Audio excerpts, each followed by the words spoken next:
2025 সাল প্রায় শেষ। टूटा हुआ साज हूँ मैं खुद से ही।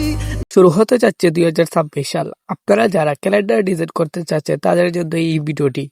আপনারা ক্যালেন্ডার ডিজাইন এই ভিডিওটি দেখার পর আপনি সহজেই করতে পারবেন। একটি প্রফেশনাল ক্যালেন্ডার ডিজাইন অন্তত ডিজাইনারদের জন্য জরুরি। তো আপনারা এই ভিডিওটি দেখার পর আপনি ক্যালেন্ডার ডিজাইন সহজেই করতে পারবেন এবং আপনি আমার টেলিগ্রাম চ্যানেলে যুক্ত হয়ে যাবেন। টেলিগ্রাম চ্যানেলে যুক্ত হলে আপনি ডিজাইন সম্পর্কে সব ধরনের আপডেট পেয়ে যাবেন। প্রথমে আপনারা টেলিগ্রাম চ্যানেল থেকে পিএলপি ফাইলটি ডাউনলোড করে নেবেন। ডাউনলোড করার পর আপনি প্লে স্টোর থেকে পিক্সেল ল্যাব অ্যাপসটি ডাউনলোড করবেন। তারপর এই অ্যাপসে ক্লিক করবেন। ক্লিক করার পর আপনার সামনে এরকম অপশন আসবে। এখান থেকে ক্যান্সেল বা ওকে করে দিবেন। ক্যান্সেল বা ওকে করার পরে উপরে থ্রি ডট আইকনে ক্লিক করবেন। উপরে থ্রি ডট আইকনে ক্লিক করার পর ওপেন পিএলপি ফাইলে ক্লিক করবেন। ওপেন পিএলপি ফাইলে ক্লিক করার পর আপনার পিএলপি ফাইলটা ওপেন করবেন। এখানে আপনার পিএলপি ফাইল যেটা ডাউনলোড করবেন পেয়ে যাবেন। তো এটা ক্লিক করে নেবেন। তো এটা ক্লিক করার পর এখানে আপনার ডিজাইন চলে আসবে।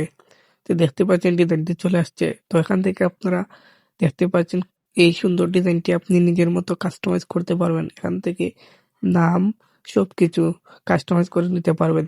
আপনারা অবশ্যই এই লোগোগুলা অন করে দিবেন। অন করার পর আপনি আপনার নিজের মতো কাস্টমাইজ করে নিতে পারবেন। তো ডিজাইনটি আপনি আপনার মতো কাস্টমাইজ করার পর ইমেজটি ডাউনলোড করার জন্য উপরে থ্রি ডট আইকনে ক্লিক করবেন। আইকনে ক্লিক করার পর এখান থেকে দেখতে পারবেন এক্সপোর্ট ইমেজ। তো এক্সপোর্ট ইমেজে ক্লিক করবেন। এক্সপোর্ট ইমেজে ক্লিক করার পর আপনার ইমেজটি গ্যালারিতে সেভ হয়ে যাবে। তো ভিউয়ার্স, ভিডিওটি ভালো লাগলে লাইক কমেন্ট শেয়ার করে যাবেন।